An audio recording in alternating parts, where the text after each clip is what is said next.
Hello and welcome to the shed. In today's video we're going to be looking at the Shinto Rasp and comparing and contrasting it to a standard cheap rasp and file.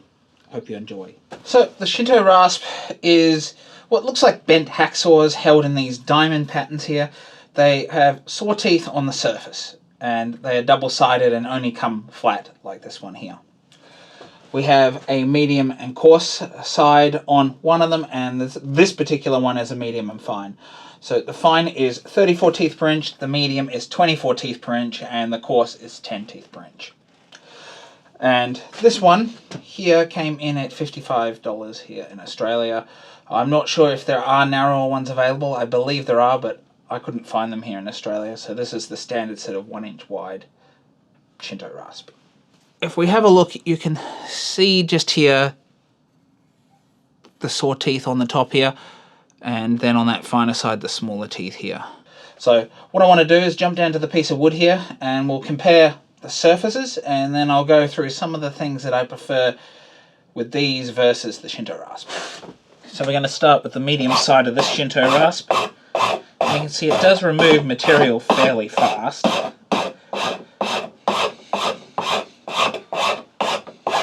I'm going to use just a normal rasp on this side.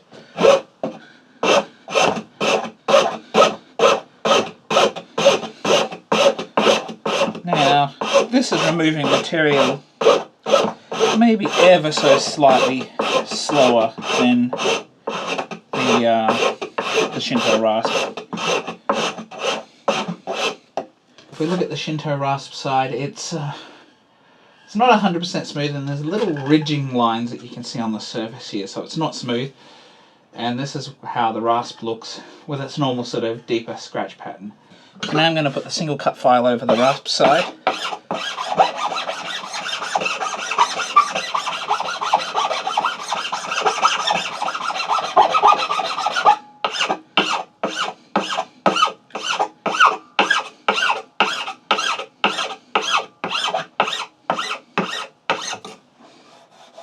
We're now going to put the smooth side of the Shinto Rasp on the surface, the fine side.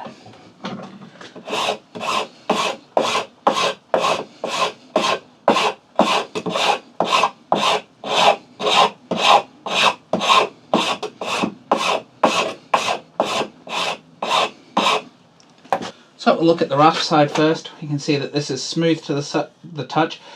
This is silky smooth. You wouldn't even need to use sandpaper over that. In fact, if you wanted it to take some finishes, you'd probably have to rough that up more. And that's after using the single cut smoothing file. If we look at the Shinto Rasp side, and some people say, well, they don't need to use a file. Well, this side is not smooth. I don't know if you can hear that nail. It's catching in little ridges on the surface. And it's actually looks scratchy to the surface. There's little tiny grooves which you get from the saw teeth on the Shinto Rasp. So you would still have to follow that up with some sandpaper or a file. So straight off the bat, I don't find that it's worthwhile for that. So now I'm going to talk you through a few things with the Shinto Rasp that I'm not happy with. So when we go on a surface like this, particularly with this medium one, if you go off ever so slightly, you're going to leave big divots. So you can leave big scratch lines like that if you rock it off ever so slightly. And it actually shapes the thickness of what looks like a hacksaw blade. Now, this also happens through the middle here in some cases, depending on how the pressure adjusts ever so slightly. And so it's not taking an even cut, and it doesn't leave the best of finishes, especially when you've got big groove marks in there, which is something you don't want when you're shaping, in my opinion. And if this tool is meant to replace the rasp and a file, as some people suggest, that's just not a good enough finish. So another thing that I'm not 100% happy with is in the actual operation of this. As you're going through, even on the smoothing one, it has a tendency to want to, especially when you come up onto an end grain, it sort of catches and pulls in either direction. sometimes causing it to actually leave one of those grooves as you're going through.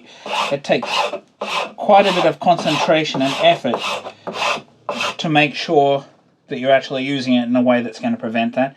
The other thing that can happen, and you can already see it here, if it runs over to an edge like that, it will chip it out. It'll dig in behind it and break it off.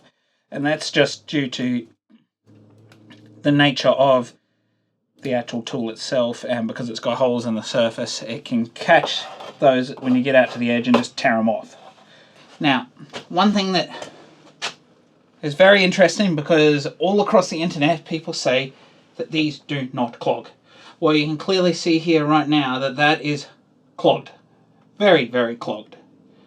Yes, it's easy enough to clear out. We can clear it out like this, and you can see, even though I've taken some of it out, I've actually got a piece jammed in there where it grabbed the top. It doesn't actually clean out where it clogs up that easily. It gets quite stuck in those saw teeth. So let's just do a quick comparison, and we'll work with this flat one for a bit. You can see when I go to the edge here,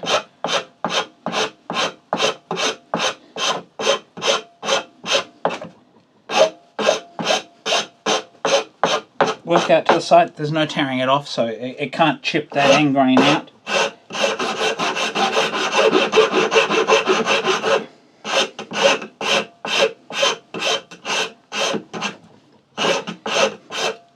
And so we can see here, it's not really clogged.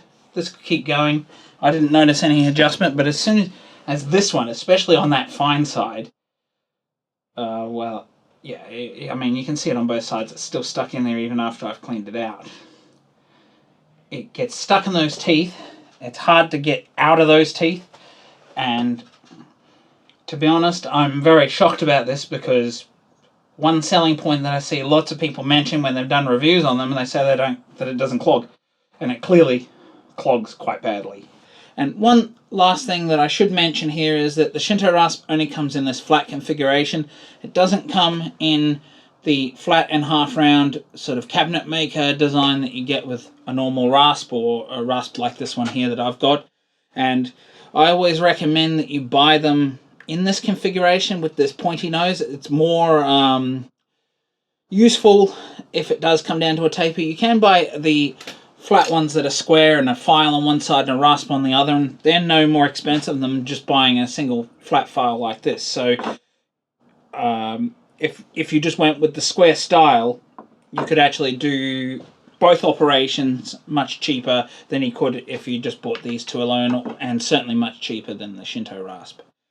But I think you get a lot more versatility when you have this style that comes to a point. It allows you to do a lot more finer detail work up the top end that you just can't do with the Shinto. You also have the ability to do inside curves, which the Shinto once again cannot do. So I think there's just a lot more versatility in a rasp with a half round and flat than you can just get with the Shinto. It just doesn't have the same refinement that you can get out of a normal rasp for detailing and roughing work.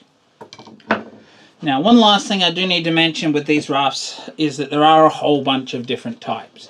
As I said, you can get double ones. You can get ones that are four-sided with two files and two rasps on them. And then you can get machine-stitched like this one here, and hand-stitched like this one here.